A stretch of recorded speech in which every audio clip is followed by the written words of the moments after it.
नमस्कार, मैं अंजना मिश्रा। स्वागत है आप सभी का हमारे चैनल में। असम में घुसपैठियों के खिलाफ लगातार एक्शन जारी है। ऐसे में घुसपैठियों पर हो रहे सभी एक्शन को लेकर खुद असम के मुख्यमंत्री हिमंता बिस्वा शर्मा अपने सोशल मीडिया पोस्ट के जरिए जानकारी देते हैं। इसी बीच अब 10 और अवैध बांग्लादेशियों को, घुसपैठियों को जो है पकड़ा गया है और इसके बाद उन्हें डिपोर्ट करने का काम किया गया है, जिसकी जानकारी खुद मुख्यमंत्री हिमंता बिस्वा शर्मा द्वारा दी गई है। उन्होंने बताया कि सुरक्षा बलों ने असम के श्रीभूमि जिले से 10 अवैध बांग्लादेशी घुसपैठियों को पड़ोसी देश में जो है खदेड़ दिया है, यानी उन्हें डिपोर्ट कर दिया है। मुख्यमंत्री ने इसे लेकर बकायदा सोशल मीडिया पोस्ट एक्स पर लिखा कि अवैध घुसपैठ के खिलाफ कड़ी कार्रवाई जारी है। आज तड़के असम पुलिस ने श्रीभूमि सेक्टर से 10 अवैध बांग्लादेशी घुसपैठियों को खदेड़ दिया है। शर्मा ने लिखा कि असम की जनसंख्यिकी यानी डेमोग्राफी को बदलने की कोशिश बर्दाश्त नहीं की जाएगी। सीमाएं सुरक्षित है, घुसपैठिए खदेड़ दिए गए हैं। बता दें आपको कि असम पुलिस ने पिछले हफ्ते भी श्रीभूमि से 27 अवैध घुसपैठियों को बांग्लादेश खदेड़ दिया था। हाल के महीनों में 387 से अधिक का अवैध घुसपैठियों को खदेड़ कर वापस भेजा जा चुका है। शर्मा ने इस दौरान दावा किया कि राज्य सरकार घुसपैठ मुक्त असम के लिए प्रतिबद्ध है। बता दें आपको, सीमा सुरक्षा बल यानी बीएसएफ ने पिछले साल बांग्लादेश में अशांति शुरू होने के बाद से पूर्वोत्तर में से 1885 किलोमीटर लंबी भारत बांग्लादेशी जो सीमा है उस पर अपनी चौकसी बढ़ा दी है। और इसी के तहत लगातार जो ये अवैध घुसपैठिए हैं, जो अवैध ये बांग्लादेशी हैं, इन्हें पकड़ के घुसपैठ को कम करने के लिए इन्हें इनके देश जो है डिपोर्ट किया जा रहा है। और असम में इसे लेकर कार्रवाई जोरों शोरों से की जा रही है और यही बात कुछ लोगों को, कुछ मुस्लिम नेताओं को बिल्कुल पसंद नहीं आ रही है और वो इस मामले को लेकर इसका विरोध जता रहे हैं। यहाँ तक कि असम के मुख्यमंत्री का इस्तीफा मांगने से भी नहीं चूक रही हैं। इस बीच अब आपको बता दें कि इस पूरे बात और विवाद को लेकर, क्योंकि घुसपैठियों के खिलाफ एक्शन हो रहा है और इस बात से उन्हें आपत्ति है, AIUDF के महासचिव जो है रफीकुल इस्लाम, उनका ये मानना है कि एक पर्टिकुलर कम्युनिटी के लोगों पर अत्याचार हो रहा है, उनके ही घर को जो है बुलडोजर चलाया जा रहा है, उन्हें ही एक्शन, उनके ऊपर एक्शन हुआ जा रहा है, उन्हें ही घुसपैठिए बताए जा रही हैं, लेकिन बाकी लोगों पे एक्शन नहीं हो रहा है। देखिए, असम में लॉ एंड ऑर्डर सिचुएशन बिल्कुल कंट्रोल में नहीं है। असम के मुख्यमंत्री, असम के चीफ मिनिस्टर खूब law and order situation create कर रहे हैं और उन्होंने संविधान के ओथ लेके इस कुर्सी पे बैठ के संविधान को तार-तार कर रहे हैं। असम में बोनाफाइड इंडियन सिटीजन को हैरेस किया जा रहा है।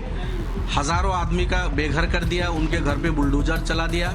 हालांकि चुन चुन के मुसलमान को घर को तोड़ रहे हैं। वहाँ रहने वाले नॉन मुस्लिम के घर बिल्कुल सही सलामत है, लेकिन मुसलमान को चुन चुन के सरकारी ज़मीन पे जिनका मकान था उनको तोड़ा जा रहा है। हालांकि लैंडलेस लोग कहाँ जाएंगे?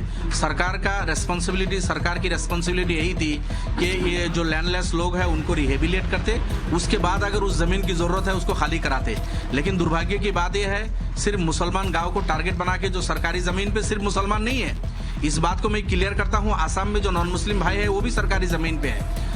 अगर 30% मुसलमान लोग ऑक्युपाइड किया हुआ है सरकारी ज़मीन, वहाँ 70% नॉन मुस्लिम भाई भी ऑक्युपाइड करके रखे हैं, लेकिन उनके घर को बिल्कुल सही सलामत रख के सिर्फ मुसलमान को टारगेट बना के इवेक्शन करना, ये बिल्कुल दुरुस्त नहीं है। हम इसके खिलाफ है, बार बार इसके खिलाफ हम मुखालफत कर रहे हैं। लेकिन दुर्भाग्य की बात यह है, आसाम के मुख्यमंत्री इतना सांप्रदायिक हो गया, इतना जालिम हो गया, वो एक कम्युनिटी को टारगेट बना के उनको जुल्म करते जा रहे हैं ताकि दूसरा कम्युनिटी को खुश कर सके और सामने का इलेक्शन पार हो सके।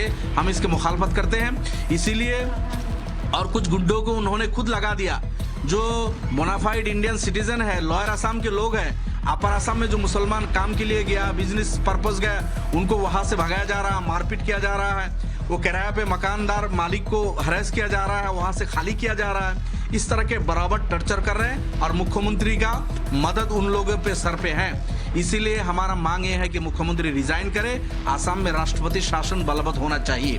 और जिन लोगों को इवेक्ट किया है उनके बच्चों का अब स्कूल कॉलेज जाने का कोई रास्ता नहीं, कोई डिग्री में है उसका भी कॉलेज नहीं, 12th का कोई एग्जाम देगा कोई बंदोबस्त नहीं, मैट्रिक 10th का एग्जाम देगा, उनके एजुकेशन के राइट को छीन लिया मुख्यमंत्री ने, इन लोगों को जीने का राइट छीन लिया।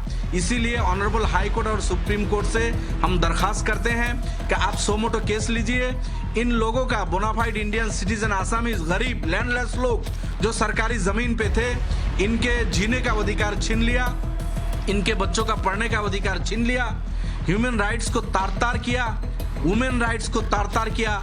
इसीलिए suo motu case honourable high court supreme court को लेना चाहिए और इस मुख्यमंत्री को कटघरा पे खड़ा करना चाहिए, ये हमारा मांग है।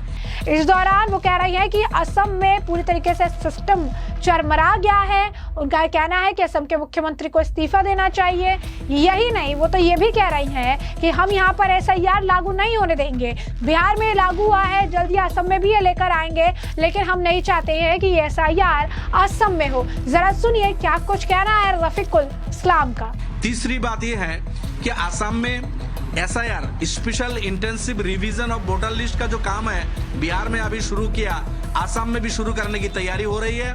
असम इलेक्शन कमीशन ने भी डिस्ट्रिक्ट इलेक्शन ऑफिसर्स को ऑलरेडी ऑर्डर किया है कि तुम लोग इसके लिए तैयार हो जाओ, लेकिन हम इसकी मुखालफत करते हैं। असम में बिल्कुल स्पेशल इंटेंसिव रिवीजन की जरूरत नहीं है। आप लोगों को मालूम है कि असम में NRC का काम हो गया। 2015 से 19 तक 5 साल में लोगों ने हर डॉक्यूमेंट्स लोगों ने सरकार को प्रोवाइड किया और उसको 3 मतलब स्टेज पे जाके उनका वेरीफाई किया, ब्लॉक लेवल पे, फील्ड लेवल पे, उसके बाद सर्कुल लेवल पे, जिला लेवल पे, स्टेट लेवल पे वेरीफाई करने के बाद उन लोगों का नाम NRC में आया है। इसलिए मैं समझता हूं इंडिया के दूसरे स्टेट का मसला अलग है, असम का अलग है। असम में स्पेशल इंटेंसिव रिवीजन की बिल्कुल जरूरत नहीं है, लेकिन दुर्भाग्य यह है कि इलेक्शन कमीशन बीजेपी के हाथ के पुतला है। बीजेपी जो भी बोलती है वही ये करती है, इसीलिए लोगों को हैरास करना बंद करे। इलेक्शन कमीशन से हमारा यही आग्रह है, कहना है कि आप स्वतंत्र हो, आप बिल्कुल आइन के दायरे में रह के काम करो, बीजेपी के इशारा में काम करना बंद करो।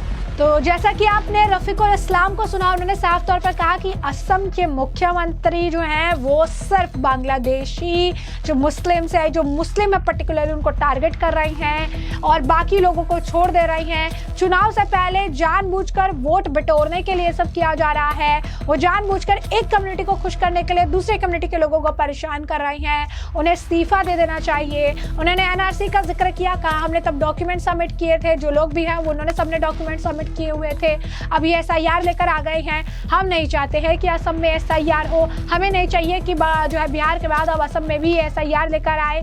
इस तरीके के तमाम बयान जिनके द्वारा दिए गए हैं। बिल्कुल इलेक्शन कमीशन के पारदर्शिता पे बहुत बड़ा क्वेश्चन चिन्ह आ गया। इलेक्शन कमीशन ऑफ इंडिया को आगे आना चाहिए और बेंगलोर का जो एक कॉन्स्टिट्यूंसी का 1 लाख से ज्यादा फर्जी वोटर का राहुल गांधी ने जो प्रेस के सामने रखा है, इलेक्शन कमीशन को आगे आके उसका जवाब देना चाहिए। अगर इलेक्शन कमीशन ने 1 लाख से ज्यादा फर्जी वोटर्स एक कॉन्स्टिट्यूंसी में घुसा दिया, इसके लिए उनको जिम्मेदारी लेना चाहिए और उसके लिए जो भी आईनी कार्रवाई हो उसके खिलाफ उनके लिए तैयार होना चाहिए। अगर नहीं है तो उसको आगे आके इलेक्शन कमीशन ऑफ इंडिया को उसको क्लियर करना चाहिए, लेकिन क्लियर नहीं कर रहे। इसका मतलब election commission of India, election commission of state, ये बीजेपी के हाथ के पुतले हैं। गड़बड़ी तो कुछ है, there is something fishy in the bottom.